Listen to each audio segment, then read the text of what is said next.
Sometimes the quietest love stories carry the heaviest secrets. When Lila Carter married Boone Thatcher, the town whispered she'd thrown her life away on a drifting cowboy with nothing but dust in his pockets. What they didn't know was that Boone had walked away from a fortune years before, refusing the cruel legacy of a father who raised him harshly. He wanted to build something honest, something earned. But when disaster threatens everything Lila holds dear, and only Boone's hidden inheritance can save their town, he faces an impossible choice. Can a man who swore never to claim his father's empire find courage to rise into it, not for himself, but for the woman who always believed in him? Before we jump back in, tell us where you're tuning in from, and if this story touches you, make sure you're subscribed, because tomorrow I've saved something extra special for you. The morning sun rose over Sweetwater, painting the dusty main street in shades of amber and gold. It was the kind of light that made everything look softer than it really was, gentler somehow, as if the hard edges of frontier life might be smoothed away by enough warm illumination. But those who'd lived here long enough knew better. Sweetwater was a town built on grit and stubbornness, nestled in a valley where the wind carried whispers of everyone's business from one end to the other. Lila Thatcher stood at the window of the small house she now shared with her husband, watching that same light creep across the floorboards. Her fingers absently turned the simple silver band on her left hand, a ring so plain it had drawn more than a few raised eyebrows at the general store. No diamonds, no engraving, just a smooth circle of metal that Boone had pressed into her palm the night he'd asked her to be his wife. "It's honest," he'd said then, his voice quiet as always. "Like I'm trying to be." She'd understood what he meant, even if she hadn't known the full depth of it. Boone Thatcher was a man who spoke more with his silences than his words, and in the 8 months since their wedding, Lila had learned to read those silences the way other women read poetry. Behind her, the bedroom door opened with a soft creak. Boone moved through the house with the careful grace of someone used to not disturbing the peace. He was already dressed, his worn jeans and faded shirt carrying the faint smell of hay and leather. His dark hair, still damp from washing at the pump outside, curled slightly at his collar. "You're up early," he said, coming to stand beside her. He didn't touch her, not yet, but his presence was warm and solid. "Couldn't sleep," Lila admitted. "I kept thinking about the school board meeting today." Boone's jaw tightened slightly. The Sweetwater schoolhouse, where Lila had taught for 5 years before their marriage, was more than just a building. It was where children learned their letters, where families gathered for Christmas pageants, where the town's future took its first shaky steps toward something better, and it was falling apart. "They'll find the money," Boone said, but his tone lacked conviction. "Will they?" Lila turned to face him fully. "Boone, the roof leaks in 3 places. Last winter, we had to cancel classes for 2 weeks because we couldn't keep the stove going. And now Martha says the foundation is cracking."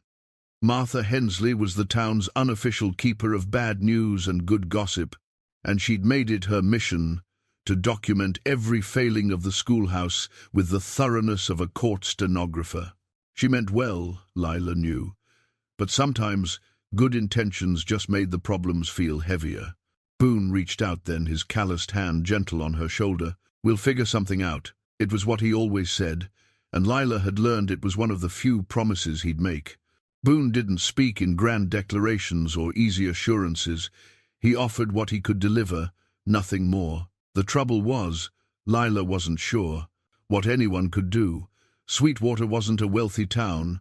Most families scraped by on ranching and farming, and the drought last year had left everyone stretched thin. The money for a new school, or even proper repairs, simply wasn't there. "I should get breakfast started," she said, moving toward the kitchen. Boone caught her hand, stopping her. When she looked up at him, his dark eyes held something she couldn't quite name. Regret, maybe, or fear. "Lila," he started, then seemed to lose the words. After a moment, he just shook his head. "Never mind. I'll be back by noon. Got to check on the widow Paulson's fence. He kissed her forehead, a brief press of lips that carried more tenderness than 1,000 flowery speeches, and then he was gone, the front door closing quietly behind him. Lila stood in the kitchen, listening to the sound of his horse's hooves fading down the road, and wondered not for the first time what it was her husband kept locked so tightly inside himself. The truth was, she'd known Boone was a mystery from the first day they'd met. That had been 3 years ago, when he'd drifted into town looking for work. He'd been younger then, or at least he'd seemed it, though the way he carried himself suggested someone who'd lived harder than his years should allow. He'd taken a job at the Rawlings Ranch, mucking stalls and mending fences, and he'd done it without complaint. In a town where most men measured their worth by how much land they owned or how many cattle they ran, Boone's quiet contentment with simple labor had marked him as odd. But Lila had seen something else in him. She'd noticed the way he treated the horses, patient and sure. She'd watched him help old Mr. Chen carry supplies from the general store without being asked, refusing payment. She'd observed how he'd step aside when the saloon crowd got rowdy, not out of fear but out of a deliberate choice not to engage with violence. He's peculiar, her friend Sarah had warned. Keeps to himself too much.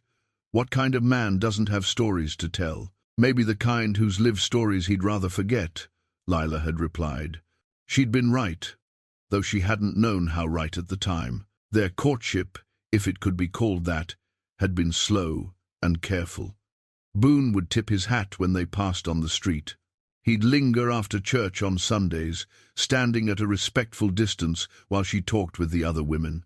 Once, when her wagon wheel had broken on the road back from town, he'd appeared as if conjured by need itself, fixing it with quiet efficiency and refusing her thanks. Just doing what's decent, he'd said. It was 6 months before he'd spoken more than 10 words at a time to her, and another 3 before he'd asked if he might walk her home from the schoolhouse one evening. By then, Lila had already decided she was half in love with him, though she couldn't have explained why. There was just something in the way he moved through the world, careful not to take up too much space, but present in a way that mattered. The town, of course, had opinions. That drifter, Mrs. Albright, had sniffed when Lila had mentioned Boone might be courting her. Dear girl, you're throwing yourself away. A schoolteacher of your standing could have her pick of proper men. He is a proper man, Lila had said, keeping her voice level. He has nothing, mister. Garrett had added at the general store, loud enough for half the customers to hear. No land, no prospects, no family name. You'd be marrying poverty, Miss Carter. But Lila had never cared much for other people's arithmetic when it came to measuring a man's worth. She'd grown up watching her own father work himself to exhaustion, trying to prove something to people who'd never be satisfied. She'd seen how the pursuit of status and wealth could hollow a person out from the inside. Boone was different. He moved through life with a kind of deliberate simplicity, as if he'd already learned lessons it took most men a lifetime to discover. And when he'd finally asked her to marry him, standing in the schoolhouse after he'd spent a Saturday repairing desks nobody had asked him to fix, his proposal had been characteristically direct. I don't have much, he'd said. Probably never will, but what I have, I'd share with you, if you'll have me. She'd said yes, before he'd finished the sentence. The wedding had been small, held at the church with only a handful of witnesses. Boone had no family to invite, or so he'd told everyone, and Lila's own family had made their disapproval clear enough that she hadn't pushed for their attendance. The reception afterward had been modest, just cake and coffee in the church hall, and if some of the guests had whispered about what a shame it was that pretty Lila Carter had settled for so little, well, she'd chosen not to hear them. Now, standing in the kitchen of their small house, rented, like everything else in their life. Together, Lila poured water for coffee and tried not to think about all the things she didn't know about her husband. She tried not to wonder why a man so capable kept himself so contained. She tried not to notice how sometimes, in the middle of the night, he'd wake with a start and sit at the edge of the bed for long minutes, his breathing careful and controlled, as if he were fighting something invisible. She loved him.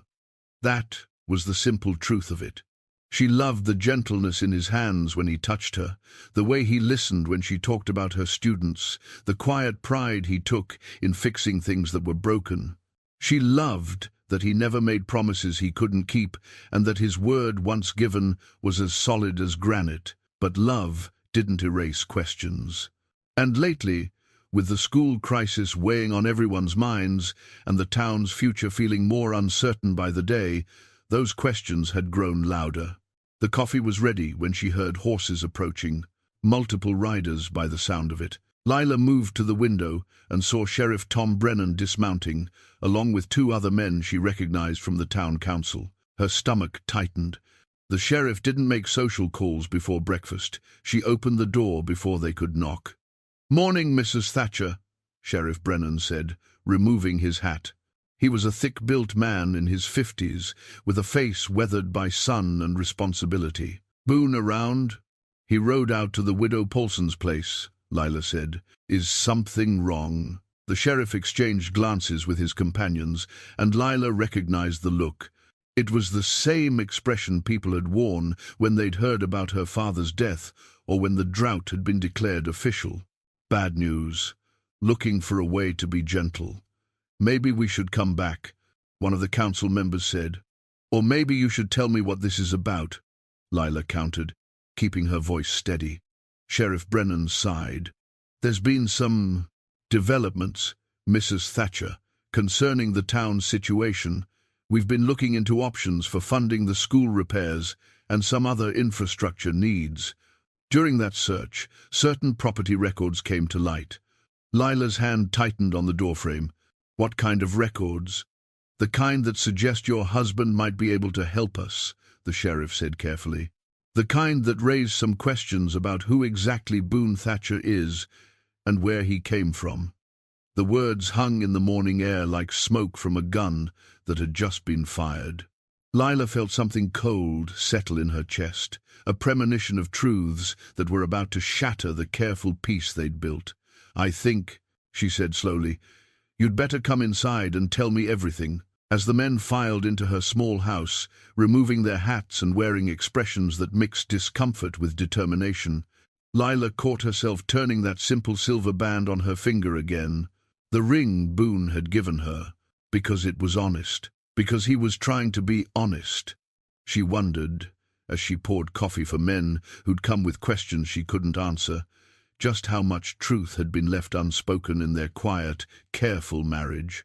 And she wondered whether the love they'd built, real and solid as it felt, could survive whatever was about to be revealed. The documents Sheriff Brennan spread across Lila's kitchen table looked official in a way that made her mouth go dry.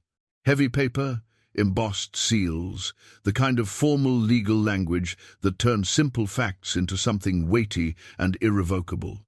She read the name at the top of the first page 3 times before the words made sense. Beaumont Theodore Thatcher III. "That's not," she started, then stopped, because underneath that name, in smaller but equally formal script, was another line, "also known as Boone Thatcher." "We didn't go looking for this," Sheriff Brennan said, his voice carrying genuine regret. "But when we started researching property holdings in the county, trying to see if there might be unused land the town could purchase or lease for revenue, well, we found something none of us expected." Councilman Morris, a lean man who ran the bank, leaned forward. "Mrs. Thatcher, are you aware that your husband is the sole heir to the Thatcher estate? The property includes over 15,000 acres of prime grazing land, mineral rights, water access, and the old Thatcher Manor House, about 30 miles north of here." Lila's hands had gone cold. She wrapped them around her coffee cup, seeking warmth that wouldn't come. "That's not possible. Boone has no family, he told me." "What did he tell you exactly?" the third man asked. "That was Douglas Webb, who owned the feed store and served on the town council." His tone wasn't unkind, but it pressed for truth. Lila tried to remember. In 3 years of knowing Boone, what had he actually said about his past? She could recall his evasions, the way he'd redirect conversations, the careful silences. But specific facts, those were harder to pin down. He said he'd grown up hard, she said finally, that his father was dead, that he'd left his old life behind and didn't care to speak of it. His father is dead, Sheriff Brennan confirmed. Boone Thatcher too died 4 years ago. According to the estate lawyers who've been trying to track down the heir, your Boone walked away from the property when he turned 18. That was 7 years ago. He's been legally missing, from the estate's perspective, ever since. But the property remains in his name, Morris added. Can't be sold, can't be transferred, can't be developed. It just sits there, generating no taxes, no revenue, helping nobody. Meanwhile, we've got a town that's desperate for resources. Lila's mind was racing, trying to reconcile the man she knew with this story of inheritance and abandonment. Why would he walk away from all that? The three men exchanged glances. Sheriff Brennan cleared his throat. I did some asking around, called in some favors with colleagues in other counties. The Thatcher name carries weight up north, and not all of it's good. Boone Thatcher, too, was known as a hard man. Some say cruel, built his fortune through ruthless business practices, and wasn't much better with his family. There were rumors never proven about how he treated his son. Something in Lila's chest twisted. She thought of Boone's careful movements, the way he never raised his voice, how he'd flinch sometimes when she'd reach for him unexpectedly. Signs she'd noticed, but never fully understood. So he ran, she said quietly. He ran, the sheriff agreed, and he's been running ever since, seems like. Working odd jobs, keeping his head down, living under a version of his name that wouldn't draw attention. Until now, Webb added. Mrs. Thatcher, I don't want to put you in a difficult position, but the town is in real trouble. The school, the situation you know about, but there's more. The bank is threatening to foreclose on 3 family farms because of last year's drought. The church needs a new roof. The doctor says he might have to leave because he can't afford to keep his practice open with so few patients able to pay. Morris picked up the thread. If your husband were willing to claim his inheritance, even partially, the tax revenue alone would transform this town. And if he were willing to lease grazing rights or sell timber from that land, we could fund everything we need. The school could be rebuilt. Those families could be saved. You want me to convince him, Lila said, understanding flooding through her. We want you to talk to him, Sheriff Brennan corrected gently. Help him understand what's at stake. Maybe he had good reasons for leaving that life behind, but circumstances change. Sometimes we're called to do hard things for the sake of others. After they left, Lila sat alone at the kitchen table, with those documents spread before her like evidence of a crime she hadn't known was being committed. Boone Theodore Thatcher III. The name felt wrong in her mouth, too formal and grand for the man who'd fixed her wagon wheel and refused thanks. Too heavy with history for the husband who made coffee before dawn so it would be ready when she woke. She thought about the simple silver band on her finger, the ring he'd given her because it was honest. But what did honest mean when you were living under a name that was only half true?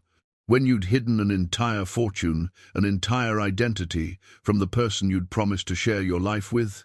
The hurt came in waves, not anger, not yet, but a deep ache of betrayal. She'd stood beside him when the town judged. She'd defended his character when people questioned his worth. She'd built her life around a man who, it turned out, had been keeping the most essential truth about himself locked away. But underneath the hurt ran something else, understanding. Because Lila knew what it was to want escape from the weight of other people's expectations. She knew what it felt like to be defined by circumstances you didn't choose. And if Boone had grown up under the shadow of a cruel father, watched that cruelty build an empire, maybe walking away had been the only honest choice he could make. The question was whether he could walk back. She heard Boone's horse before she saw him, the familiar rhythm of hooves that she'd learned to recognize even in sleep. Lila stood, smoothing her skirt with hands that trembled slightly. In a moment, everything would change. The careful piece they'd built would crack open, and whatever lay underneath, whether it could be mended or was already too broken, would be revealed. Boone came through the door with his usual quiet efficiency, hanging his hat on the peg and moving to wash his hands at the basin. "Widow Paulson's fence is secure now," he said. "Should hold through the next storm. I told her." He stopped when he saw her face, stopped when he saw the documents on the table. Lila watched the color drain from his features, watched his shoulders set in a way that reminded her of a man preparing to take a blow. "Lila," he said, and in that single word she heard everything he'd never been able to say. The fear, the shame, the desperate hope that this moment might never come. "Is it true?" she asked. Her voice was steady, which surprised her. "Are you Boone Thatcher's son?" He didn't insult her by denying it. Boone had always been honest, in his way. He just nodded, once, sharp and final. "How long were you planning to keep it from me?" "Forever," he said simply. "If I could have." The admission hurt more than she'd expected. Lila pressed her hand against the table to steady herself. The sheriff came. "The town council. They know about the estate, about the inheritance. They want—" "I know what they want," Boone interrupted, his voice harder than she'd. "They want me to be him, to claim what he left, to step into his world and his ways." "They want you to help save the town," Lila corrected. "The school, the farms, the families who are struggling, with blood money." Boone moved to the window, his back to her. "Everything my father built came from cruelty, Lila. Every acre, every dollar. He crushed people who got in his way. He broke contracts and backs with equal indifference. And he raised me to be just like him. But you're not," Lila said. "Because I left." He turned to face her, and she saw anguish in his eyes that made her heart crack.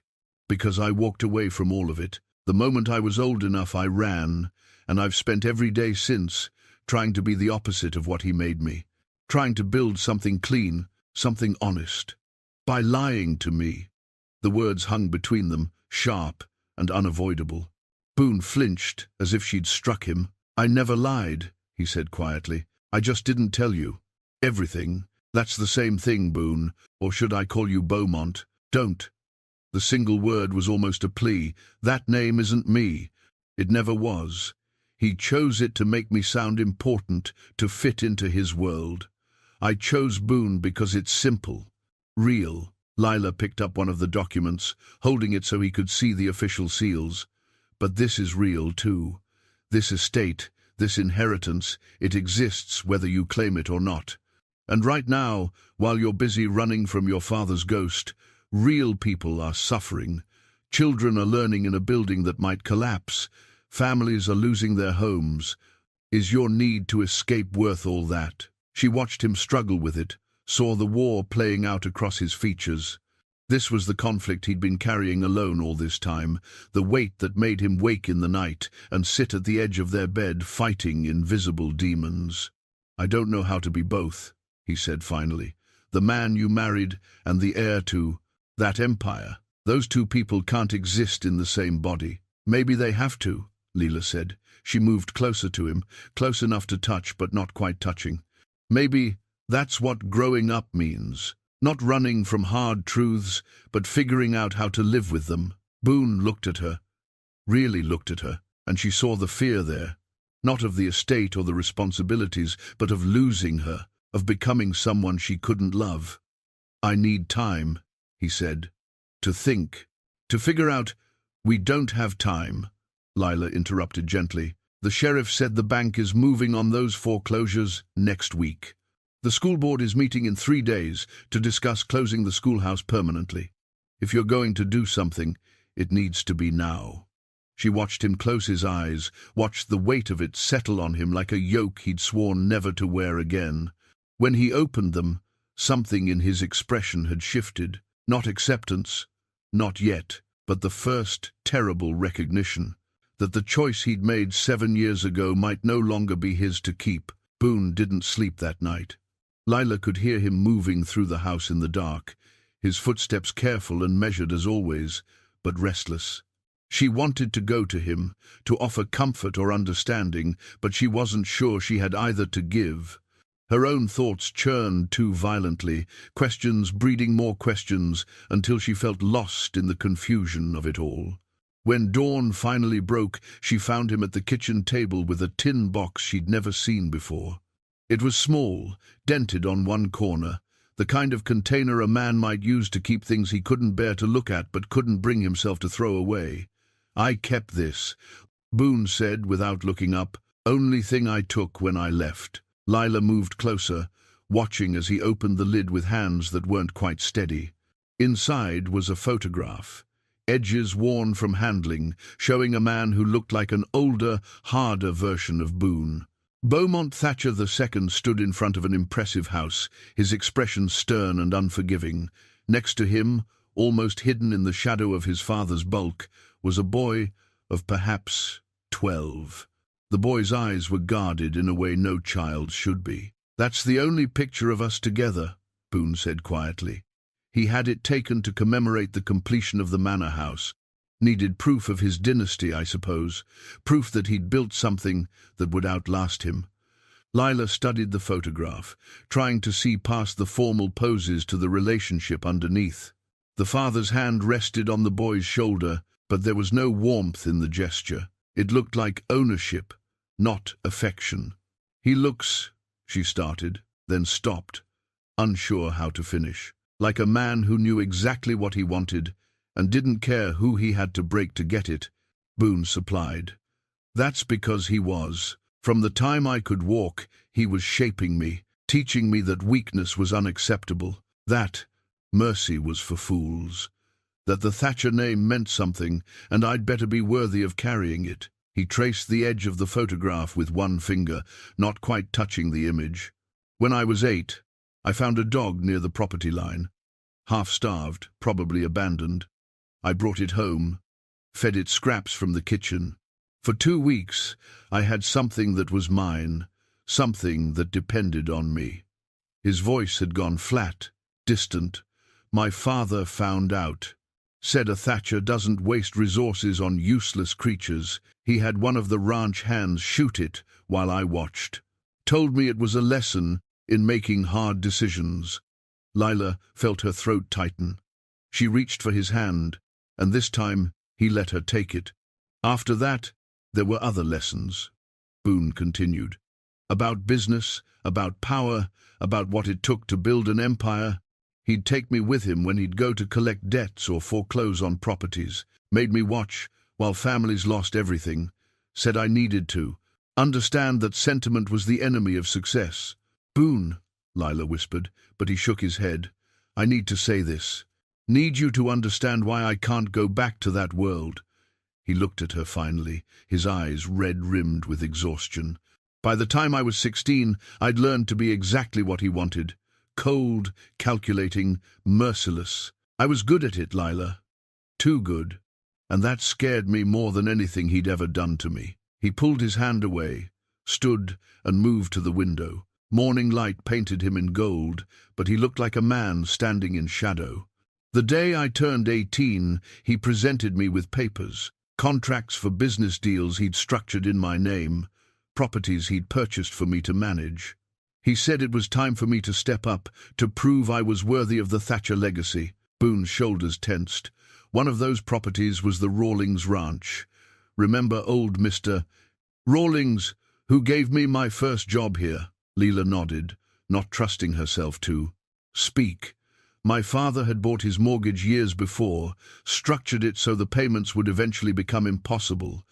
The contract gave me the right to foreclose, to take everything the Rawlings family had built over 3 generations." He turned to face her.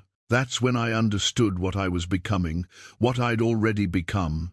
And I knew if I signed those papers, if I stayed one more day in that house, I'd never find my way back to being human." "So you left," Lila said. "I left. Took nothing but the clothes I was wearing and that photograph. Spent 3 years drifting, doing the hardest, dirtiest work I could find, trying to scrub that version of myself away, trying to learn how to be soft again, how to be kind." He laughed, but it was a bitter sound. "And then I met you. You looked at me like I might be worth something, not because of what I owned or what power I wielded, but just me, the person I was trying to become. Do you know what a gift that was?" Lila moved to stand beside him. "It wasn't a gift. You earned it. Every day, with every choice you made to be gentle instead of cruel, to help instead of hurt. That's who you are, Boone. Not what your father tried to make you, but what if they're right?" His voice cracked slightly. "What if the only way to save this town is for me to become him again? To step into that world, use those skills, wield that power? How do I do that without losing everything I fought to build? Without losing you?" Before she could answer, they heard horses approaching again. More of them this time, and voices carrying urgent tones. Lila exchanged glances with Boone, and they both moved to the door. Sheriff Brennan was back, but this time he wasn't alone. Martha Hensley was with him, her face pale and strained. Behind them were several other townspeople, including the Rawlings, the very family whose ranch Boone's father had tried to steal. "Mrs. Thatcher, Boone," the sheriff said, dismounting quickly. "We've got a situation. The bank moved up their foreclosure timeline. They're serving papers this morning to the Mitchells, the Crawfords, and the Sullivans. 3 families, all being evicted by end of week. That's not legal," Lila protested. "They said next week. Banks don't always play fair," Martha interrupted, her voice shaking with anger. "Especially when they smell blood in the water. Word got out about Boone's inheritance. Morris at the bank figured if there's money potentially available, he'd better move fast before someone stops him." Old Mr. Rawlings stepped forward, his weathered face grave. "Boone, I know you've got history with your father's name. Hell, I know your father tried to take my ranch through legal tricks I still don't fully understand, but that's not who you are. We've all seen how you work, how you treat people. If there's any way you can help these families, not because you owe us, but because you're the kind of man who'd want to, well, we're asking." Boone stood frozen, the photograph still clutched in his hand. Lila could see the war playing across his face, the past and present colliding with brutal force. "The Mitchell family has 3 children," Martha added quietly, "all students at the school. Where exactly are they supposed to go?"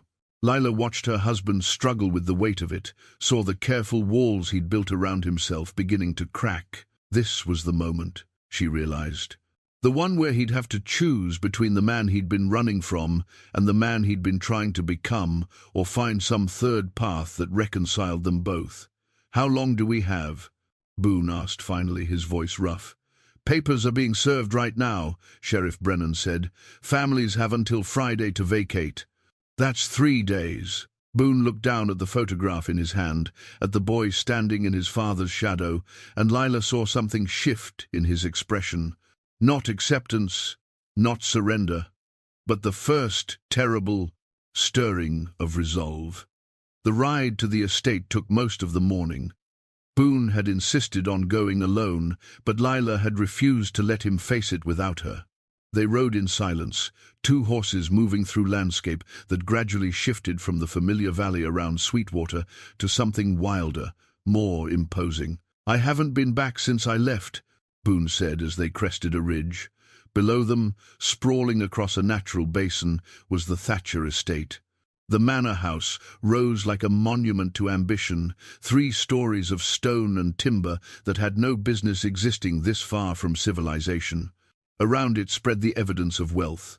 Barns, stables, workers' quarters, all empty now, abandoned to weather and time. "It's," Lila started, then stopped. She'd been about to say impressive, but that wasn't quite right. Impressive suggested something worthy of respect. This was just large, overwhelming in a way that felt more like intimidation than achievement. He wanted people to see it from miles away, Boone said, reading her thoughts. Wanted everyone to know what a Thatcher could build, what a Thatcher could own. They rode down slowly, and with each step, Lila could feel Boone's tension increasing. By the time they reached the main gate, rusted now, hanging at an angle, his jaw was so tight she worried his teeth might crack. The house itself stood silent, windows dark like empty eyes.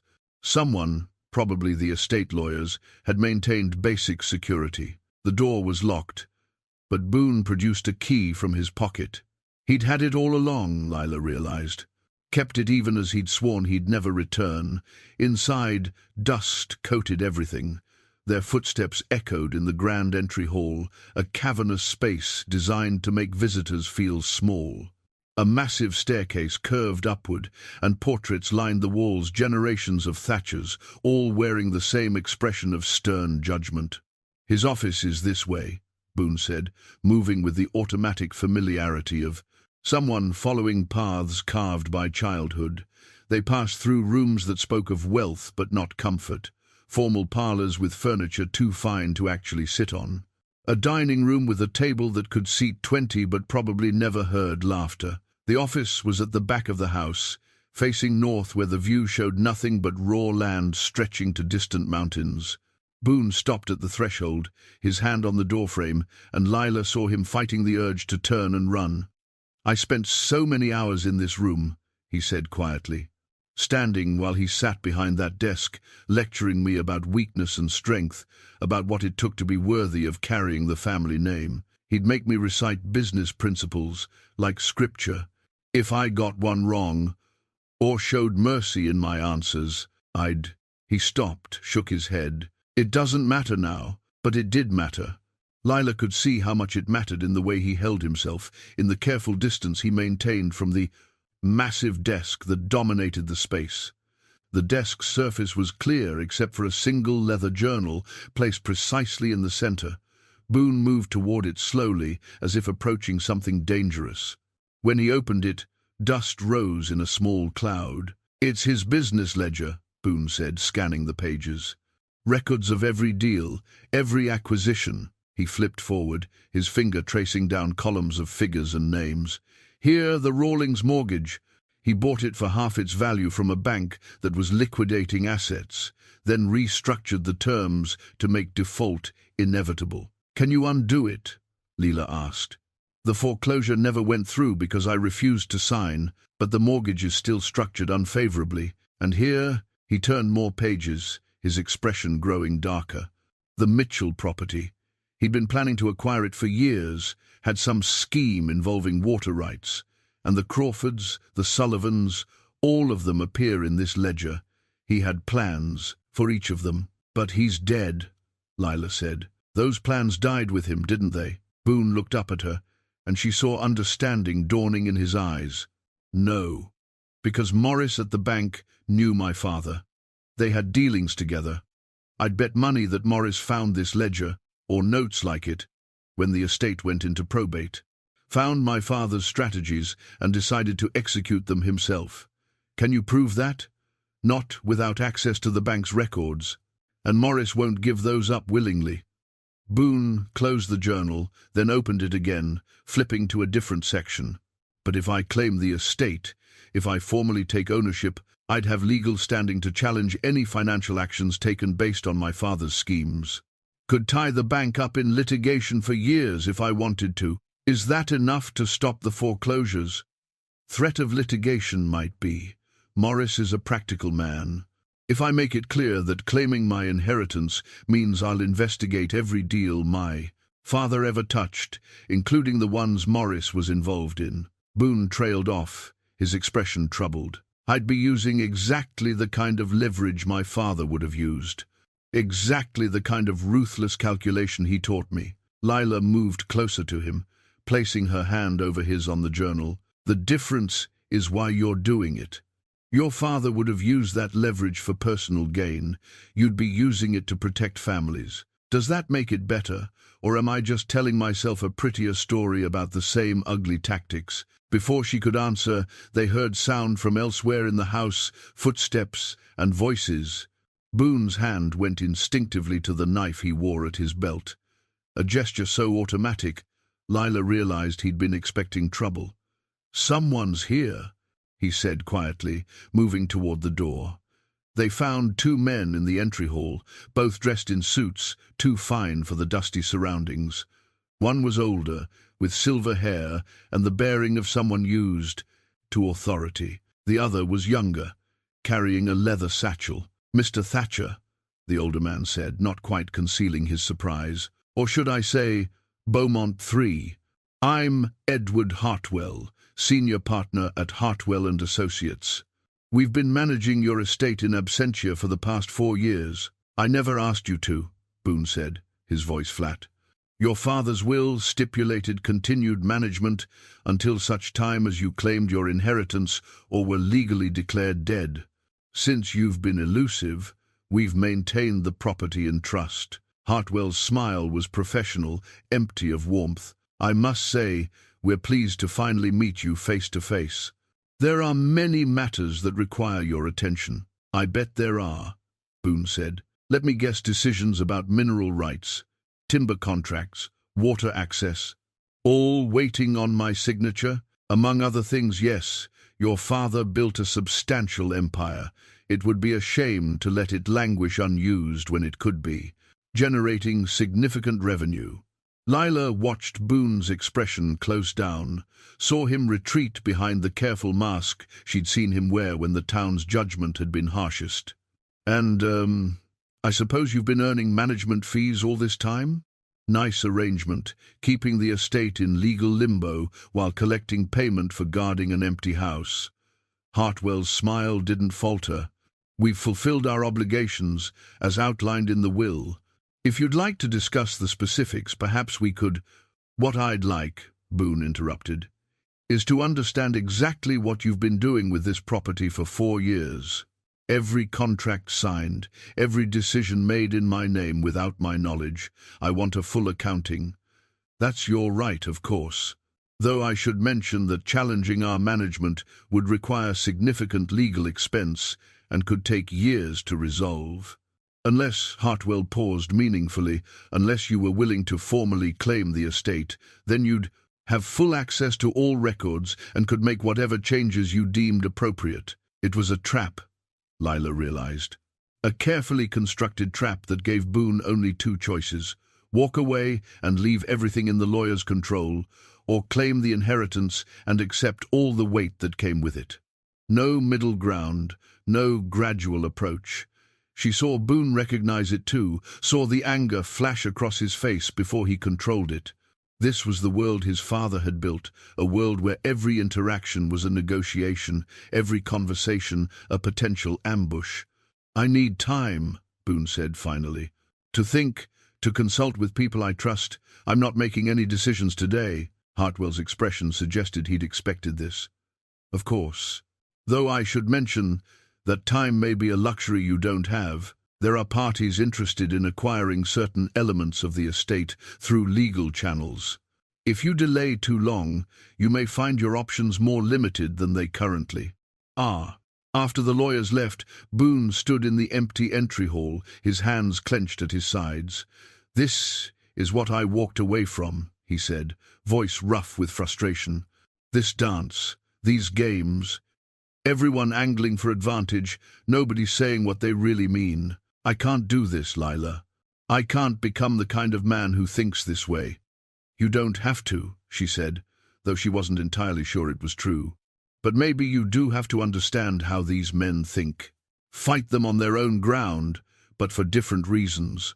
Boone looked at her, and in his eyes she saw exhaustion mixing with a terrible, reluctant realization. The path forward wasn't going to be simple. It wasn't going to let him stay the man he'd been trying to become while leaving his past entirely behind. Somehow, he was going to have to walk through fire without letting it consume him, and neither of them was sure that was possible. That night, Lila woke to find Boone's side of the bed empty again. She found him in the kitchen, the estate keys spread on the table before him like accusations.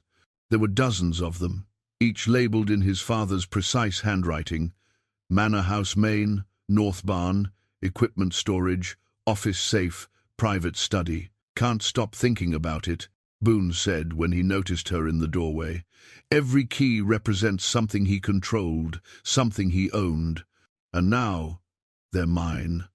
Lila poured herself water from the pitcher, then sat across from him. "They're just keys, Boone, metal and mechanism. They don't carry his sins." Don't they? He picked up one marked private study. I know what's in that room. Documents detailing every ruthless decision he ever made, records of every person he crushed building his empire, and the safe, there's money there. A lot of it. Cash he kept for transactions he didn't want traced.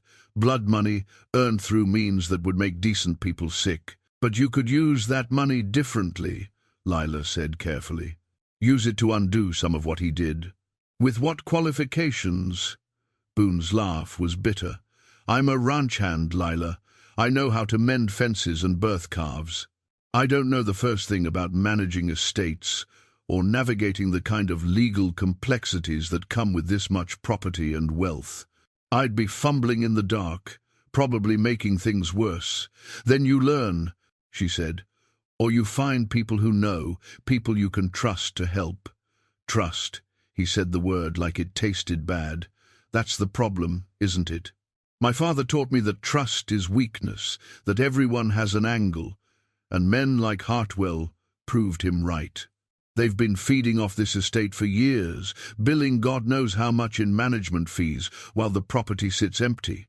The moment I claim it officially, I'll have a dozen more just like him circling, each one promising to help, while figuring out how to line their own pockets. Lila reached across the table, covering his hand with hers. Not. Everyone is like that. Look at the people in Sweetwater. Sheriff Brennan, Martha, the Rawlings family.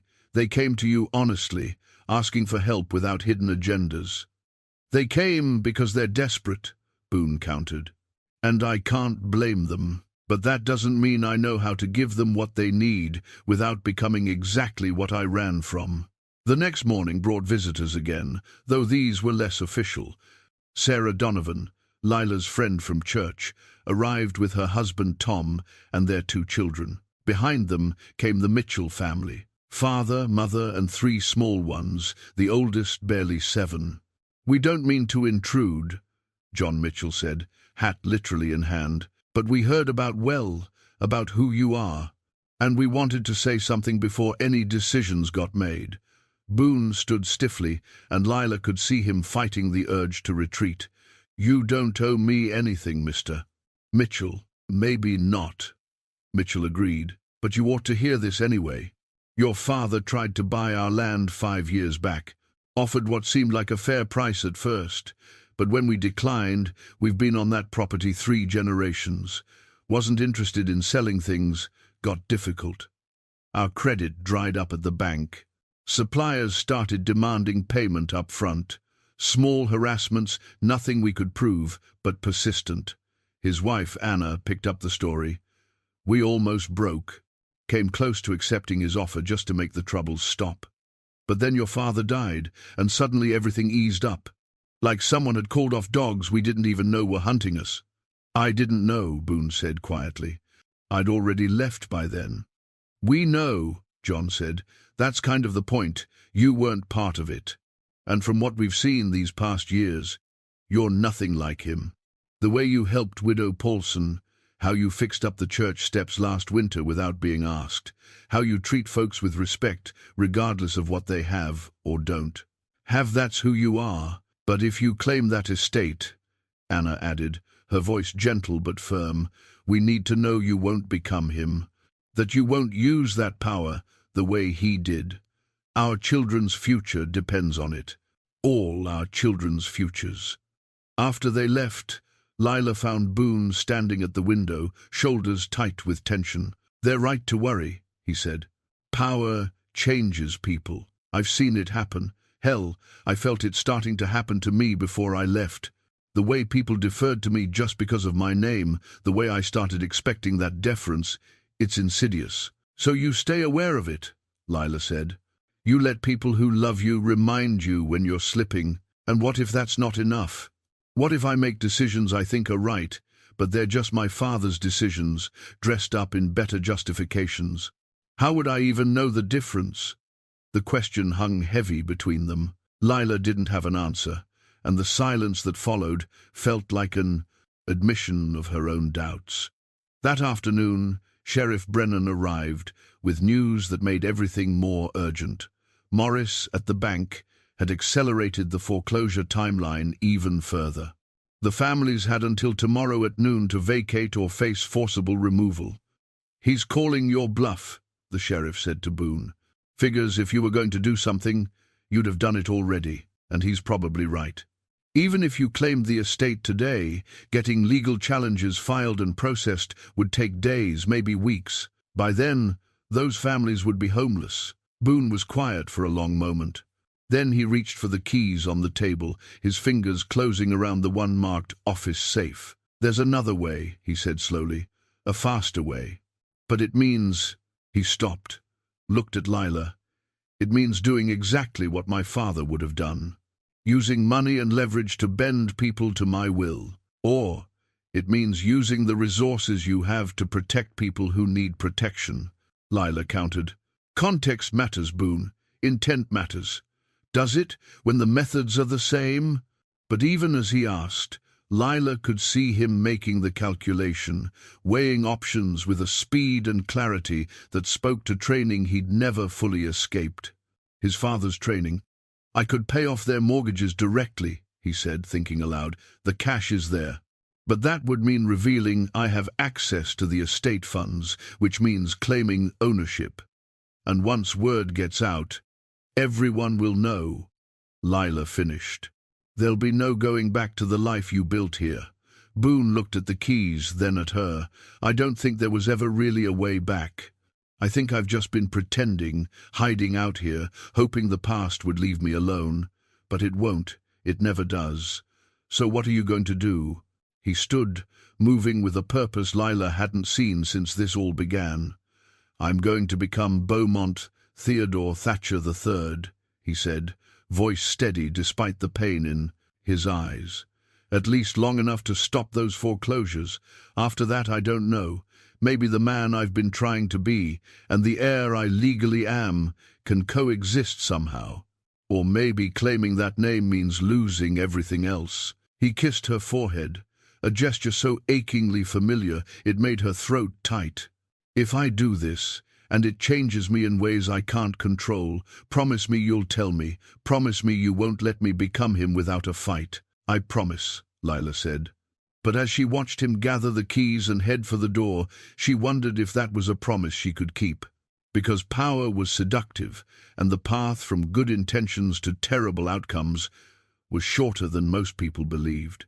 Her husband was about to walk that path, and all she could do was hope that love and awareness would be enough to keep him from losing his way completely. The bank manager's office smelled of old leather and furniture polish. Morris sat behind his desk, confident in his domain, until Boone laid 3 separate bank drafts on the polished surface. Each one bore the official seal of the Thatcher estate and was made out for the exact amount needed to settle the outstanding mortgages. "Where did you—" Morris started, then understanding flooded his features. "You claimed it." "The inheritance." "This morning," Boone confirmed, his voice level. "Filed all necessary papers with the county clerk. As of 2 hours ago, I'm the legal owner of the Thatcher estate and all associated assets, including enough capital to pay off 3 modest mortgages without even noticing the expense." Morris's face had gone pale, then flushed red. "This is highly irregular. We have procedures, which you've been violating," Boone interrupted calmly. "I've had my lawyers review the foreclosure timeline. You accelerated it without proper notice, without following the legal requirements for notification. That alone would be grounds for invalidating the proceedings." "Your lawyers?" Morris's laugh was strained. "You don't have lawyers. I have the Thatcher estate lawyers, Hartwell and Associates, who've been managing my affairs for years." Boone's expression didn't change, though Lila, watching from the doorway, could see the tension in his shoulders. "And they're very interested in reviewing every transaction you've processed involving properties my father had targeted for acquisition. Interested enough to file formal inquiries with the State Banking Commission, if necessary." It was pure bluff, backed by just enough truth to be dangerous. Boone had met with Hartwell that morning, made it clear that claiming the estate came with conditions. The lawyers would have access to their fees, but they'd also be investigating any questionable dealings. Hartwell had agreed, probably calculating that legitimate management of a vast estate was more profitable than whatever side arrangements he'd made. Morris knew he was cornered. The bank drafts were valid, the legal threat credible. He took the drafts with hands that shook slightly, processed them with mechanical efficiency, and handed over the mortgage documents, now marked paid in full. "The families can remain in their homes," Morris said stiffly. "Though I hope you realize this sets a dangerous precedent. People might get the idea that their debts can simply be bought away. Only if they're lucky enough to have someone who cares whether they're homeless," Boone replied. He gathered the documents, then paused. "One more thing. I'll be reviewing all active mortgages in this county that were originally issued or purchased by my father. Any that show suspicious restructuring or predatory terms, I'll be addressing those too." He left Morris sitting at his desk, face white with implications he was just beginning to understand. Outside, Lila waited by their horses. Boone handed her the documents without speaking, and she saw his hands were trembling. "You did it," she said softly. "I became him," Boone corrected. "Walked into that office and used money and legal threats to force an outcome.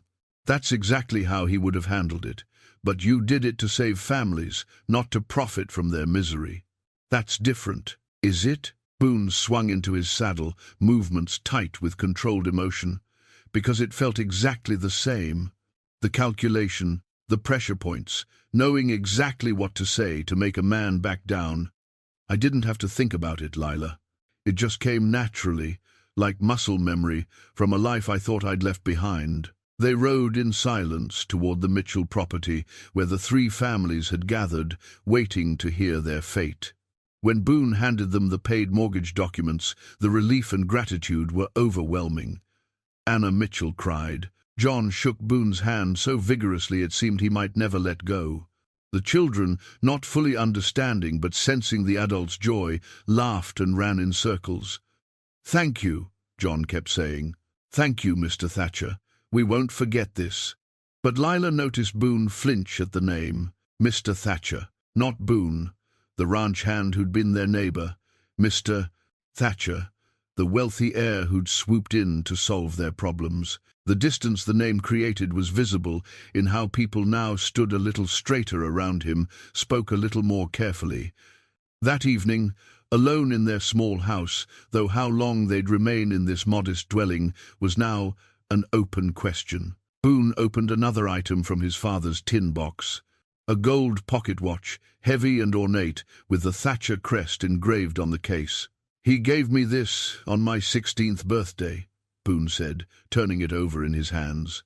"Told me it was time I learned the value of every minute, that successful men don't waste time on sentiment or weakness, that every moment should be calculated for maximum advantage." He opened the case, revealing the clock face. Despite years in the box, it still kept perfect time. He had it specially made. Swiss movement, gold housing, diamond markers at 12 and 6, cost more than most families in Sweetwater earn in a year. "And you know what I thought when he gave it to me?" Lila shook her head. "I thought about how many people he'd crushed to afford it, how many deals he'd twisted, how many desperate folks he'd exploited. And I hated it. But I also wore it every day for the next 2 years, because refusing would have meant punishment." He set the watch on the table between them. "Now here I am, using his methods to accomplish my goals. How long before I start justifying everything the way he did? Before I convince myself that the ends justify any means?" "You're being too hard on yourself," Lila said. "You saved 3 families today. That matters. Does it balance out the way I did it? The fear I saw in Morris's eyes when I threatened him? The way I enjoyed that fear just for a second?" Boone's voice cracked slightly. "That's what scares me most, Lila. Not that I had to use my father's tactics, but that part of me liked it. Liked the power, the control, the way people jumped when I spoke with the Thatcher name behind me." Before Lila could respond, they heard commotion outside. Voices, many of them, approaching the house. When they stepped onto the porch, they found what looked like half of Sweetwater gathered in their yard. Sheriff Brennan stood at the front of the group. "Folks wanted to come by, show their appreciation for what you did today. We know it wasn't easy, claiming that inheritance, but you used it to help people, and that means something. We took up a collection," Martha Hensley added, stepping forward with a small cloth bag. "It's not much, but we thought you might want to contribute to the school repairs, being as you care about the town and all." Boone stared at the bag like it might bite him. Lila understood why. They were offering him money, pennies really compared to the wealth he now controlled. But they were offering it as equals, as community members pitching in together. They were trying to preserve the relationship they'd had with Boone the ranch hand, not yet understanding that the moment he'd signed those estate papers, that relationship had fundamentally changed. "Keep it," Boone said quietly. "Use it for the school. He stopped, swallowed hard. "I'll handle the major repairs. Through the estate. Consider it community investment." The words sounded hollow even to Lila's ears. Community investment. The kind of phrase his father might have used, dressed-up charity that was really about control and influence. But the townspeople smiled, thanked him, and slowly dispersed, clearly satisfied. Only Sarah lingered after the others had left, her expression troubled. "Lila," she said quietly, "can we talk? Just the two of us?" They walked a short distance from the house, far enough that Boone couldn't hear. Sarah was silent for a moment, then, "Is he okay? Really okay? Because that man in there, the one who just promised to fund the school repairs, he looked like Boone, but he didn't sound like him. He sounded like someone trying to figure out who he is," Lila finished. "He's struggling, Sarah, trying to use his father's resources without becoming his father. I'm not sure it's possible." "Maybe it's not," Sarah said bluntly. "Maybe money like that changes people, no matter their intentions. My grandmother used to say that great wealth is like a strong current. You can swim across it if you're careful, but you can't stay in it without eventually being swept away." Lila watched Boone through the window, saw him standing with that gold watch in his hand, and wondered if they were already being swept downstream, moving too fast to fight back to shore. The letter arrived 3 days after Boone had claimed the estate.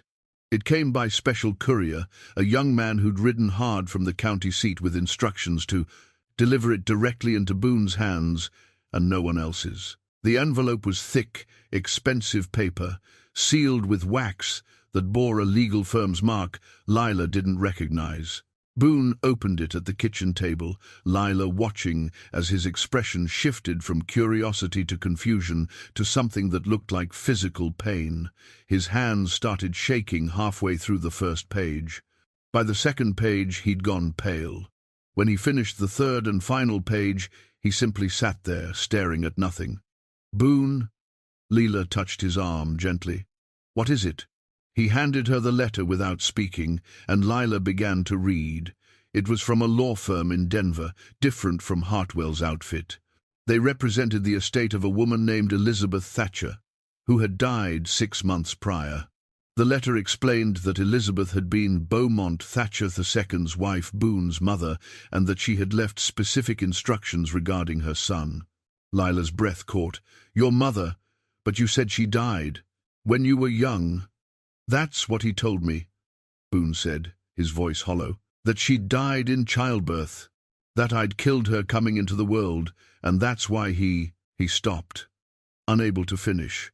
The letter continued, and with each paragraph, a different story emerged. Elizabeth hadn't died. She'd fled, escaping an abusive marriage when Boone was only 2 years old. Beaumont had used his wealth and connections to ensure she could never claim custody, never even contact her son.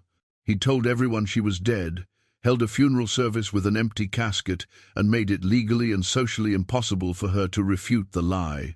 "She tried," Lila read aloud, her voice breaking. "She tried to reach you multiple times over the years. But your father intercepted every letter, blocked every attempt. She knew if she pushed too hard, used legal channels, he'd destroy her completely. He had that kind of power. The letter went on to explain that Elizabeth had spent decades watching her son from a distance, hiring investigators to keep track of him, sending money through intermediaries when she could. She'd known when Boone had run away at 18. She'd known where he'd drifted, what jobs he'd taken. She'd even known about Sweetwater, about Lila, about the quiet life he'd been building.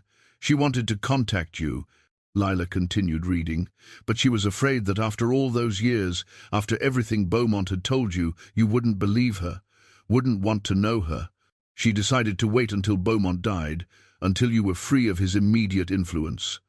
But then she got sick, cancer, fast-moving. She didn't have time to wait. The final page outlined the terms of Elizabeth's will. She'd saved money over the years, careful amounts gathered from employment and modest investments.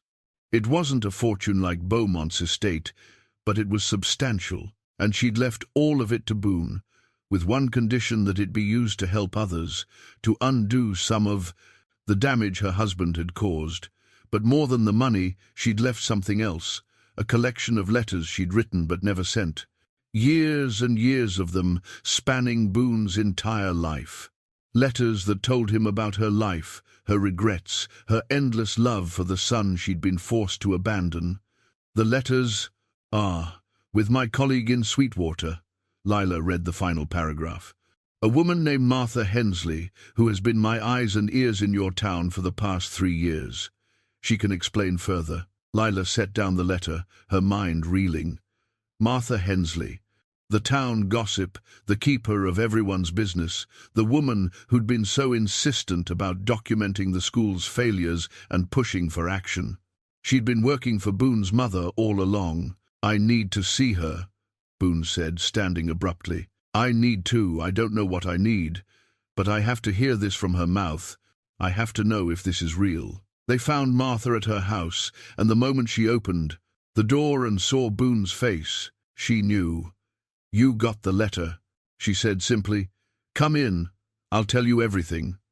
Martha's parlor was neat and well kept, but what drew the eye was a locked cabinet in the corner.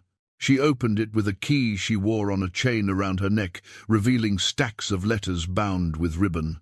Decades of correspondence, all addressed to a son who'd never received them. Your mother contacted me 3 years ago, Martha said, settling into her chair with the weariness of someone who'd carried a heavy secret too long. She knew you were here, knew you'd found some peace. She hired me to watch over you, to report back on your well-being, but also to be ready, when the time came, to deliver these. She gestured to the letters. I wasn't supposed to give them to you until after she passed. She didn't want you to feel obligated to visit a dying woman you didn't know, didn't want your last meeting with her to be colored by guilt and grief. She wanted you to know her through these words, written over time, when she was thinking clearly and could tell you everything she felt. Boone picked up one of the bundles, his hands trembling. The top letter was dated 20 years ago, addressed to my dearest son, in careful feminine script. She loved you, Martha said quietly. Every moment of every day, she loved you. It ate her alive, not being able to reach you, not being able to protect you from him. When she heard you'd run away at 18, she celebrated, called me crying with relief, because it meant you'd escaped. That you'd chosen to be free rather than become what he was molding you into. She knew. Boone's voice was barely a whisper. She knew what he was doing to me? Martha nodded, her own eyes wet. She knew he was cruel. She didn't know the specifics he'd made. Sure, she couldn't get that close, but she knew enough. And it destroyed her, Boone. The guilt of leaving you with him, even though staying might have gotten her killed. Even though he'd made it impossible for her to take you with her. Lila watched her husband process this, saw 25 years of false history crumbling and reforming into something new. He'd built his entire identity around being the son of a cruel man and a dead mother, around the guilt of supposedly causing her death, around the isolation of having no one who loved him. And now he was learning it had all been a lie. Why didn't she tell me sooner? Boone asked. And the pain in his voice was like a physical thing. Even after he died, she could have reached out. We could have had years together. She was afraid, Martha said simply. Afraid you'd hate her for leaving. Afraid you'd been poisoned against her by his lies. Afraid that meeting her would disrupt the peace you'd found here. She paused, and then she got sick. By the time she realized she was running out of time, it was too late. The cancer moved fast. She wrote that final letter to the lawyers 2 weeks before she died, making them promise to wait until her estate was settled before contacting you. Boone sat down heavily, the bundle of letters still clutched in his hands. So she watched me marry Lila? Watched me try to build a life here? She did, and she was so proud of you. Proud that you'd chosen kindness over cruelty, that you'd found love, that you were becoming the man she'd always hoped you'd be. Martha's voice grew fierce. Your father told you that you killed your mother, made you carry that guilt your whole life, but the truth is, leaving you saved her life. And watching you grow into a good man, even from a distance, gave her life meaning. The implications were staggering. Beaumont hadn't just been cruel, he'd been systematically malicious, constructing a false narrative designed to wound his son as deeply as possible. Making Boone believe he was responsible for his mother's death, ensuring he'd carry that guilt as punishment for the simple act of being born. All those years, Boone said, his voice breaking, all those years I thought I'd killed her. That I was a murderer from birth, that I deserved everything he did because I'd taken the one good thing from his life, and it was all lies. Lila knelt beside him, taking his face in her hands. Listen to me. You were innocent. You were always innocent. A child being tortured by a man who should have protected you. But I became like him anyway, Boone protested. I learned his ways, his methods. Yesterday at the bank, I used his tactics to save families, Lila interrupted. Not to hurt them. Context matters, Boone. Intent matters. Your father would have used that power to acquire more wealth, more control. You used it to protect people. That's not the same thing, no matter how similar the methods might appear. Martha stood, bringing another bundle of letters. Your mother understood that too.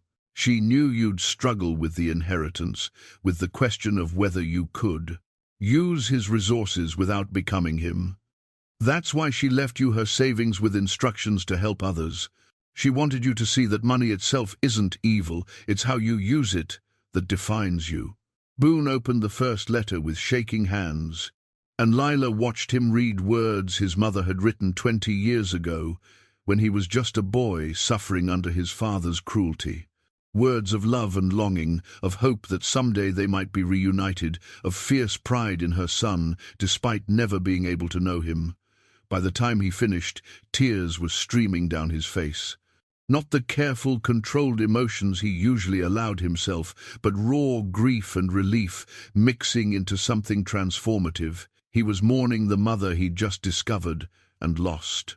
But he was also finally, after 25 years, laying down the guilt of a death that had never happened.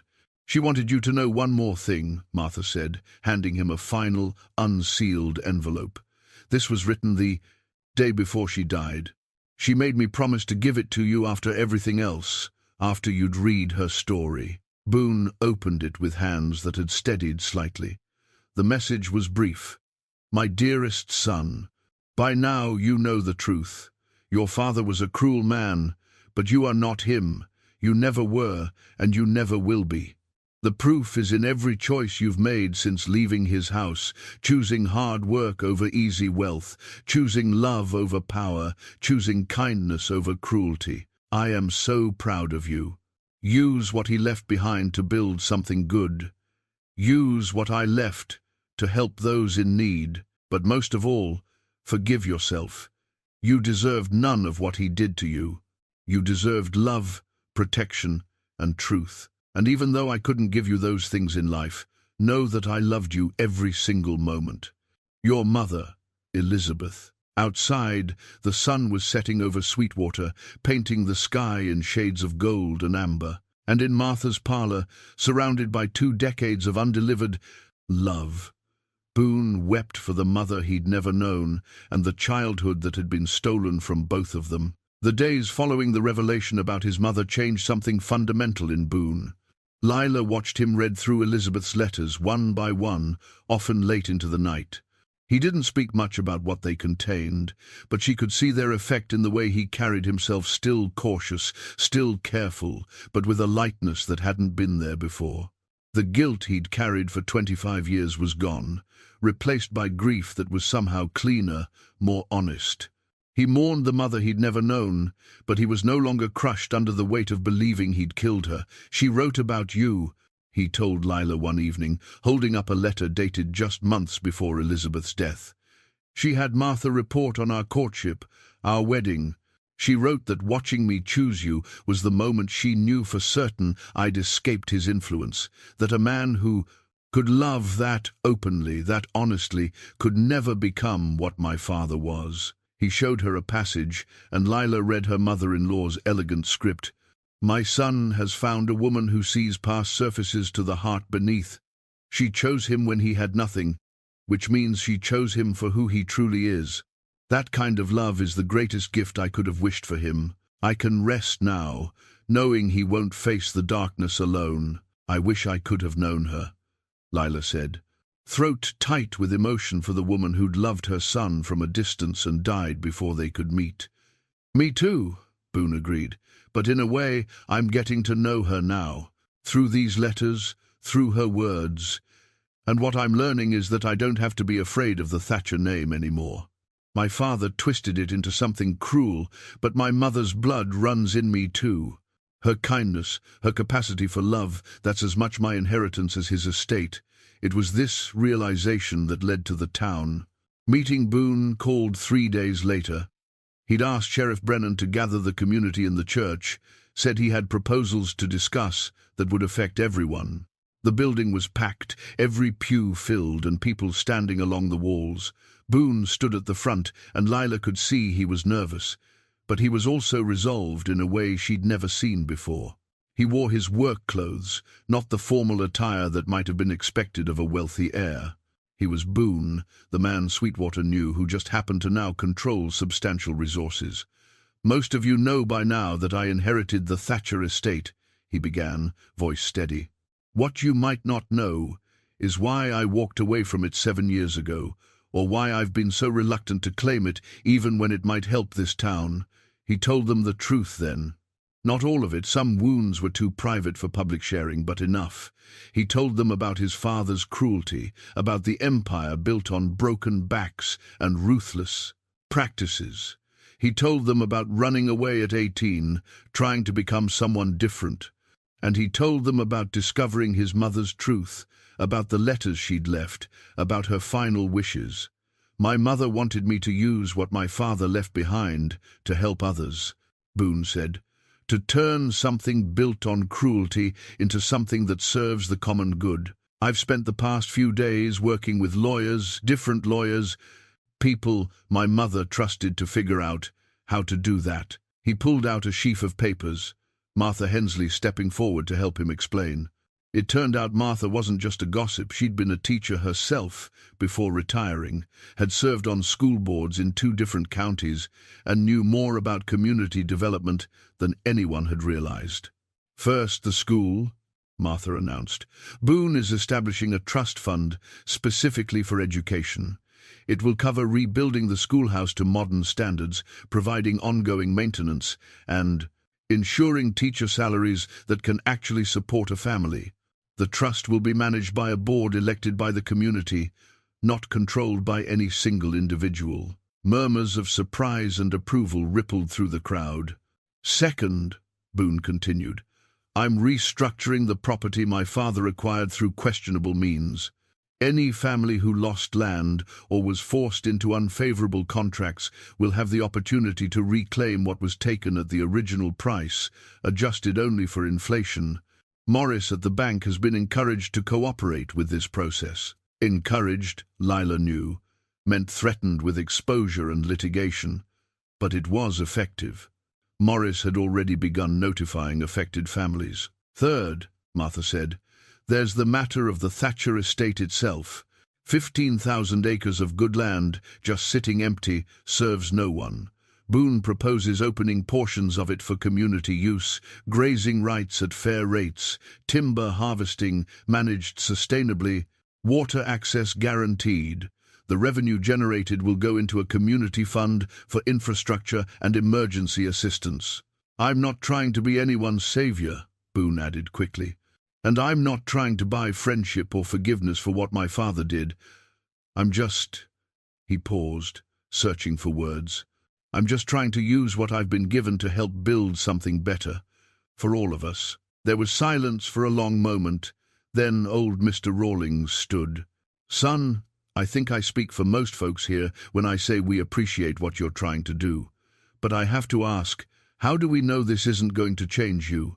Power corrupts, as they say. What's to stop you from becoming just another wealthy man who thinks he knows what's best for everyone else? It was the fear Lila had seen in Boone's eyes, now spoken aloud by the community. The question everyone needed answered. Boone reached into his pocket and pulled out something small, holding it up so people could see. It was a simple silver band, matched to the one Lila wore, his wedding ring, which he'd taken off only for the hardest work.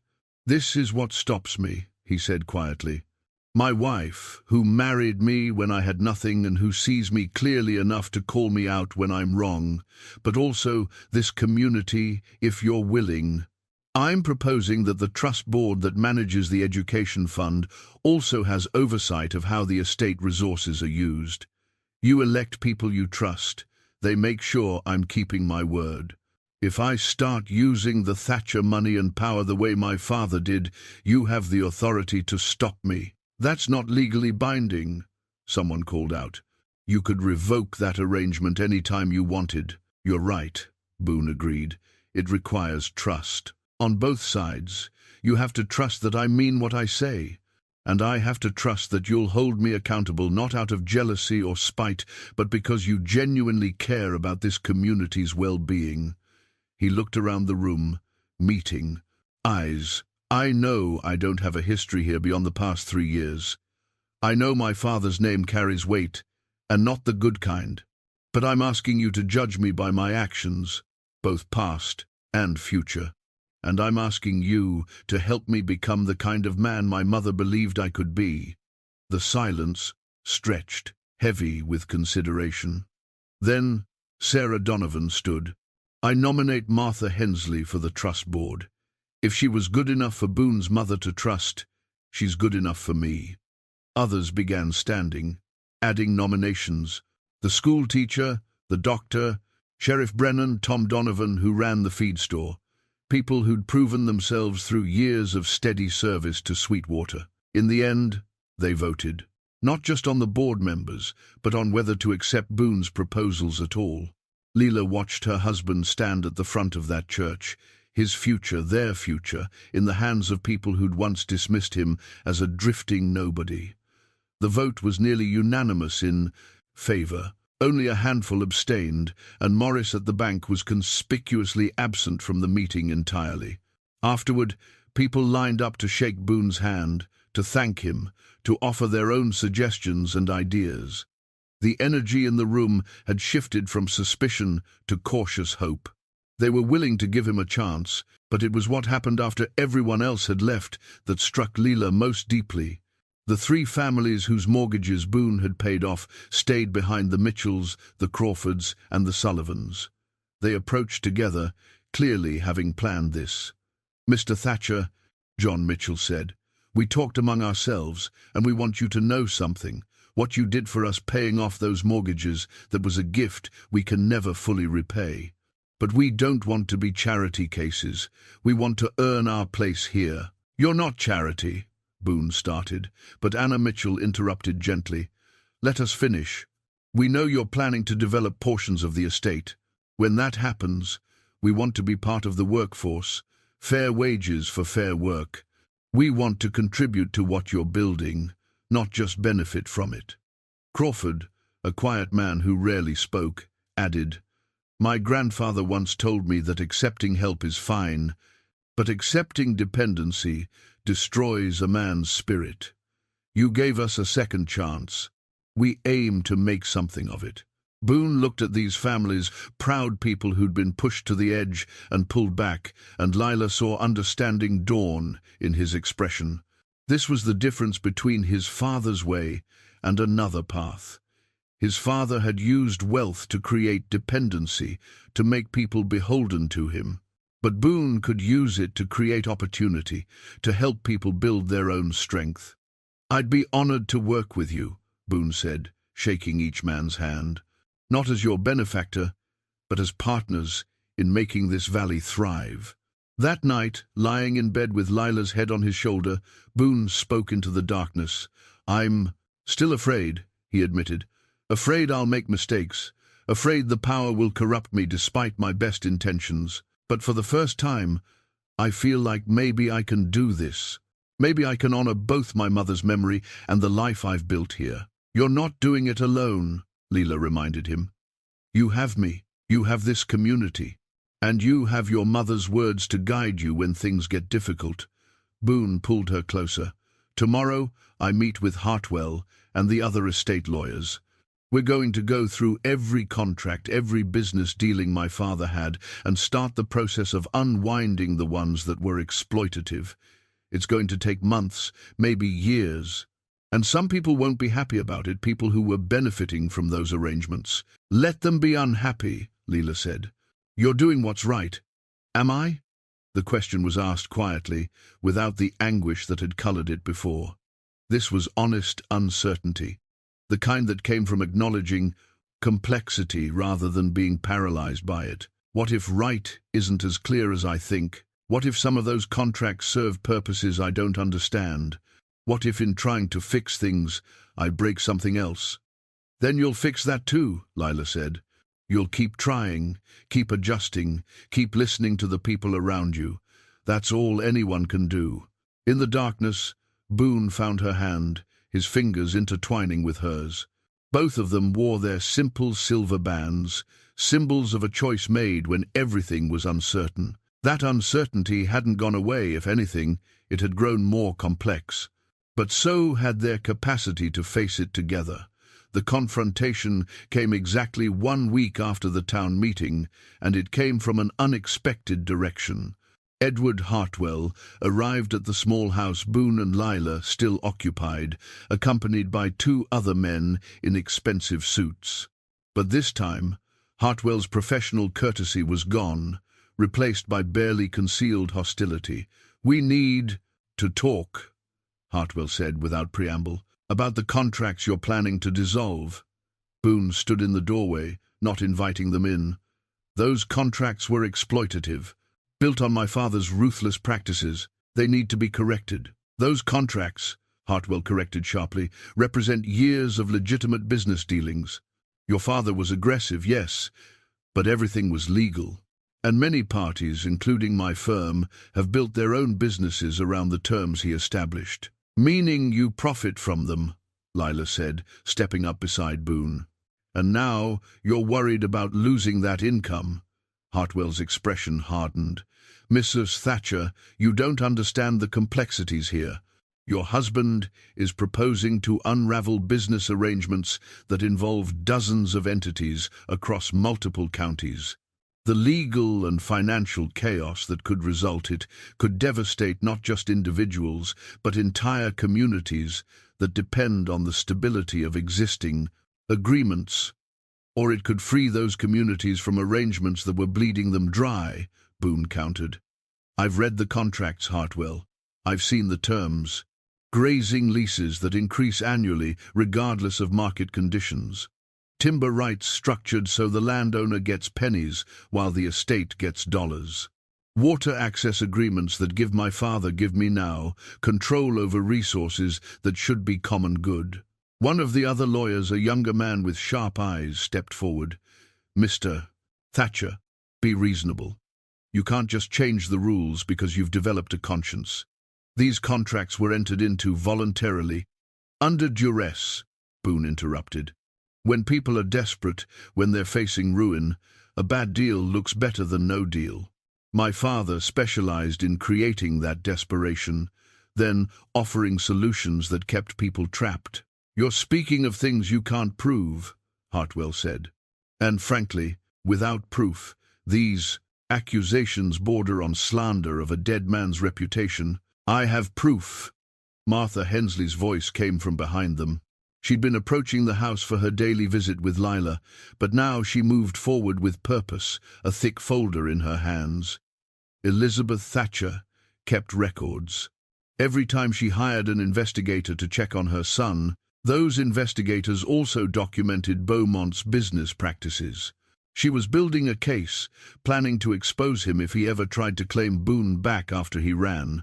When she died, she left those records to me with instructions to give them to Boone when he was ready to act. She opened the folder, revealing page after page of documented dealings, contracts with notation, showing how they'd been structured, testimony from people Beaumont had exploited, patterns of behavior that painted a clear picture of systematic predation. "You want to fight this in court?" Martha asked Hartwell directly. "Go ahead. But know that every questionable deal Beaumont Thatcher ever made is documented here, including the ones your firm helped facilitate. You were managing the estate for 4 years. Were you planning to tell Boone about these arrangements? Or were you hoping he'd either never claim his inheritance or claim it without looking too closely?" Hartwell's face had gone pale. Beside him, his colleagues looked distinctly uncomfortable. "What's it going to be?" Boone asked quietly. "We can do this the hard way, with litigation and public exposure, or we can do it cooperatively. I'm not looking to destroy your firm, Hartwell. I'm looking to correct wrongs. If you help me identify and restructure the most exploitative contracts, we can do it in a way that's fair to everyone involved, including you." "And if we refuse?" Hartwell asked, though his tone suggested he already knew the answer. "Then I hire different lawyers, ones my mother trusted, and we do it the hard way. Every contract gets scrutinized.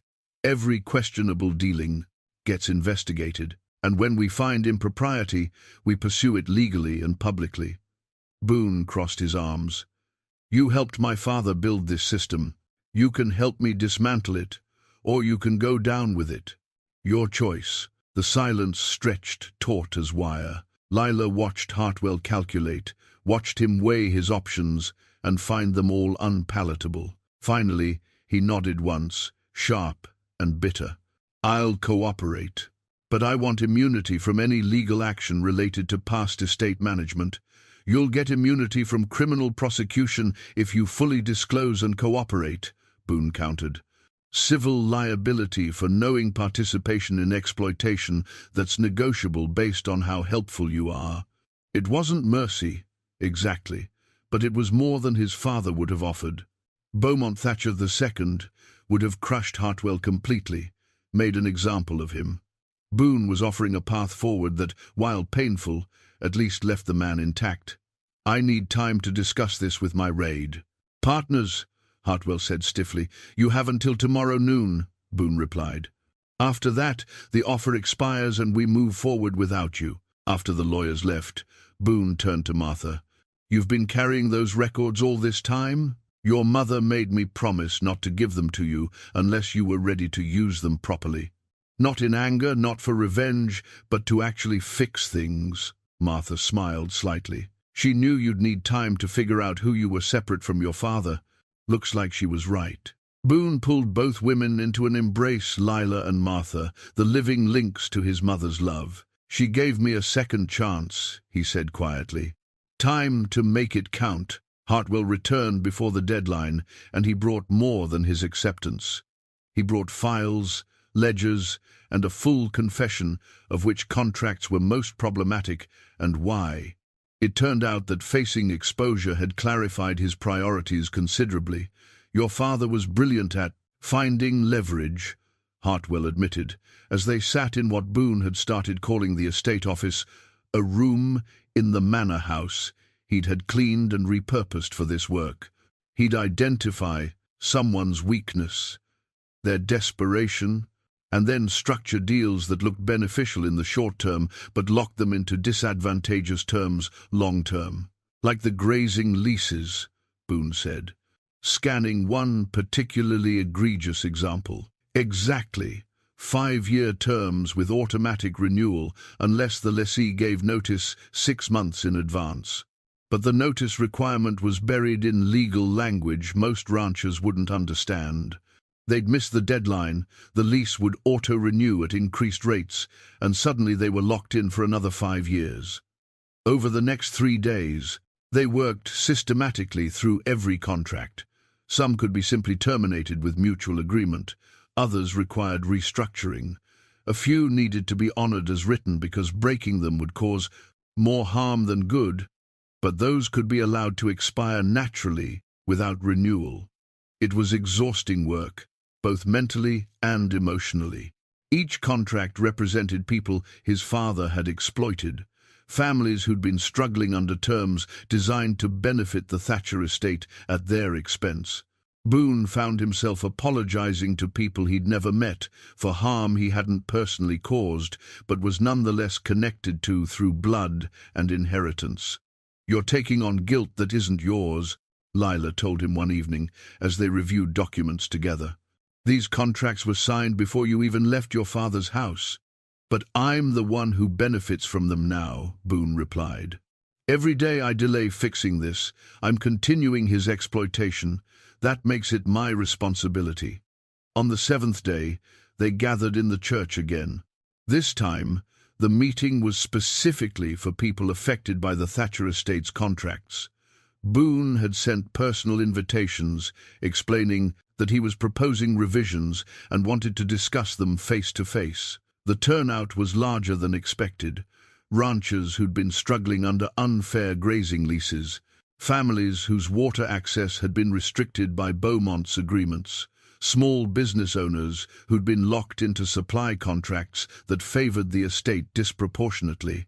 Boone stood at the front with Martha beside him, a stack of revised contracts on the table before them, but before addressing the specifics, he did something his father never would have. "I'm sorry," he said simply, "for what my father did to build his wealth. For the years you've struggled under terms that were designed to benefit him at your expense. For taking this long to address it. I can't undo the past, but I can try to make the future fairer." He went through each contract type, explaining the original terms and the proposed revisions. Grazing leases restructured at market rates with fair notice periods. Water rights returned to common access, with the estate taking only its proportional share. Supply contracts renegotiated to reflect actual value rather than leveraged desperation. "Some of you might be wondering what I get out of this," Boone said. "The honest answer is less money, significantly less. But what I gain is the ability to live with myself, and hopefully a chance to be part of a community rather than someone standing outside it." Questions came then, and they were tough ones. How could they trust this wasn't just a performance, a temporary kindness that would be reversed once he'd secured goodwill? What guarantee did they have that he wouldn't become his father over time, especially as the estate's reduced profitability made him regret his generosity? "No guarantee," Boone admitted. "Just my word, and the oversight of the community board we've established. They'll review any contract involving estate resources. If I tried to revert to my father's practices, they have the authority to expose it publicly and challenge it legally." "That's not binding," someone called out, echoing the earlier objection from the town meeting. "You're right," Boone agreed, "which is why I'm doing this." He pulled out a document, officially notarized, and held it up. "This is a deed transfer. I'm donating 5,000 acres of the estate's land, the prime acreage with the best water access, to a community trust. It will be managed by an elected board for the common good. That land can never be sold back to me or my descendants. It's permanently removed from private control." The room went silent. 5,000 acres represented a fortune, even in rough ranch country. "Why would you do that?" someone asked, voice thick with suspicion. "What's the catch?" "No catch," Boone said. "Just proof that I'm serious about this." about being part of something larger than myself, about using what I've inherited to build community rather than empire. He signed the deed transfer there in front of everyone, with witnesses from the community board and the county clerk present to make it official. When it was done, he held up the document. "This is who I choose to be," he said quietly. "Not my father's heir, hoarding wealth and power, not even a benefactor dispensing charity from above, just a member of this community, trying to do right by the people I live among. Old Mr." Rawlings stood then, moving slowly to the front. He took the deed, examined it carefully, then looked at Boone with eyes that had seen 7 decades of human nature. "Son," he said finally, "I think you might actually mean it." And then, to Boone's visible surprise, the old man extended his hand. Not the quick handshake of business, but the firm clasp of equals recognizing each other. Boone took it, and something in his expression shifted relief and gratitude, mixing with the weight finally, truly, beginning to lift. Others came forward then, one by one, to shake his hand or simply nod there. They weren't ready to trust completely, not yet, but they were willing to give him a chance to prove himself. And for Boone, who'd spent years running from his name and his past, that chance felt like redemption. 6 months later, on a morning bright with autumn sunshine, Lila stood in the doorway of the new schoolhouse and watched children pour through the doors. The building gleamed with fresh paint and solid construction, nothing like the leaking, crumbling structure that had threatened to close. Inside, 3 classrooms now provided space for different age groups, and the newest teacher, a young woman from Denver who'd been drawn by the competitive salary the education trust now offered, was already organizing her students. "It's beautiful," Sarah said, coming to stand beside Lila. "Everything we hoped for, and more." "Everything Boone's mother hoped for," Lila corrected gently. She thought often of Elizabeth Thatcher, the woman she'd never met, but whose love had made all of this possible. The trust fund that paid for the school came from Elizabeth's savings, carefully preserved and invested over decades. It was her final gift to the son she'd loved from a distance and to the community he'd chosen to call home. Boone was across the valley that morning, working with the community board to finalize the year's grazing rotations on the trust land. He still worked, insisted on it. In fact, though his labor now was as much about staying connected to the community as about the physical tasks themselves. He helped with fence repairs, assisted at roundups, and showed up when anyone needed an extra pair of hands. People had stopped treating him like a wealthy outsider and started treating him like what he was, a neighbor who happened to have resources he was willing to share. The small house they'd lived in was gone now. Not because Boone had moved into the manor, he'd refused that completely, calling it a monument to his father's ego, but because they'd built something new together, a modest home on the edge of Sweetwater, sized for a growing family. Lila was 4 months pregnant, a fact that still filled her with wonder and Boone with tender anxiety. "I don't know how to be a father," he'd confessed when she'd first told him. "I only know what not to do." "Then you'll learn what to do," she'd replied. "The same way you learned everything else, by choosing deliberately, every day, to be kind instead of cruel, to listen instead of command, to love instead of control." Now, watching the children disappear into their new classrooms, Lila touched her stomach and made silent promises to the child growing there. Promises that their father would be gentle, that their childhood would be filled with love, that the Thatcher name would mean something different for this new generation. She found Boone that evening at the edge of the community trust land, sitting on his horse and watching the sun set over the valley. He did. This, sometimes she'd learned, took moments to just look at the landscape and remember how far he'd come. "Penny for your thoughts," she said, riding up beside him.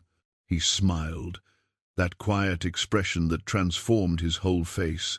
"Thinking about my mother, wondering if she can see this, somehow, if she knows what her love accomplished. I think she knows," Lila said. "I think she always knew you'd find your way here." Boone reached into his pocket and pulled out something small. It was a ring, not the simple silver band he still wore, but an older piece, delicate and feminine, with a small sapphire set in gold. I found it among her letters. She left it for you, actually.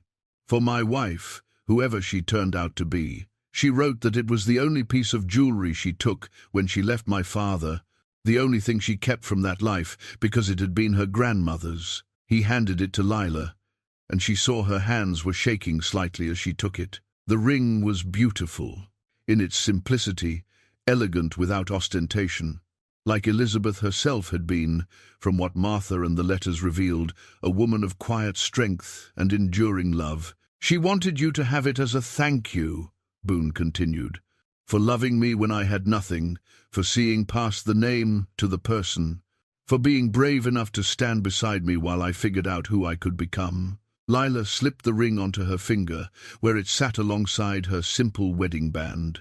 Past and present, different kinds of love, all pointing toward a future that felt suddenly vast with possibility. "We're going to be okay," she said, and she meant it. Not as blind optimism, but as careful assessment of the evidence. Boone had been tested over these past months by wealth, by power, by the constant temptation to slip into his father's ways, and he'd chosen differently every time. Not perfectly, there had been moments of struggle, times when the old training surfaced, and Lila had to gently remind him to slow down, to consider other perspectives. But he'd listened, adjusted, learned. "Better than okay," Boone agreed. He looked at her, and in his eyes she saw everything they'd built together, the trust, the love, the commitment to becoming better than their origins might have predicted. "We're going to be happy." They rode back to town as the sun painted the sky in shades of gold and pink, the valley spread below them like a promise. Behind them, the manor house stood empty still. Boone had decided to turn it into a community center eventually, somewhere people could gather and celebrate rather than a private monument to one man's ego. Ahead of them, Sweetwater glowed with lamplight as families settled in for the evening, secure in their homes, their futures a little more stable than they'd been before. Sometimes the quietest love stories carry the heaviest secrets, but sometimes those secrets, when finally revealed and properly confronted, become the foundation for something stronger than silence ever could be. Boone and Lila had learned that truth the hard way, through pain and revelation and difficult choices made in the face of generational wounds. But they'd learned it together, and in learning it, they'd built not just a life but a legacy, one that honored Elizabeth's enduring love, corrected Beaumont's cruelty, and promised their child a future where the Thatcher name meant service instead of subjugation. As they reached their home, Boone helped Lila dismount with the tender care he showed her now that she was carrying their child. Inside, the house was warm and welcoming, filled with touches that spoke of their life together. Books on ranching techniques, Lila's student artwork on the walls, Elizabeth's letters, preserved in a special box on the mantel, where they could be read whenever strength or guidance was needed. "I love you," Boone said simply, drawing her close. "I know," Lila replied, and she did. She knew it in every choice he made, every deliberate step away from his father's path and toward something better. She knew it in the way he woke each morning, determined to be worthy of the trust people had placed in him. She knew it in the gentle way he touched her stomach, already talking to their unborn child about the good life they'd build together. The town had laughed when the Maiden married the poor cowboy. They'd thought she was throwing her life away on a man with no prospects, no future, nothing to offer but dust and disappointment. They'd been wrong. What Lila had seen in Boone from the start, what she'd chosen when she'd said yes to his simple proposal that had been real. The fortune he'd inherited hadn't changed who he was at his core. It had only given him the resources to become more fully the man he'd always been trying to be. And that, Lila thought as she stood in her husband's embrace, was worth more than any hidden treasure could ever be.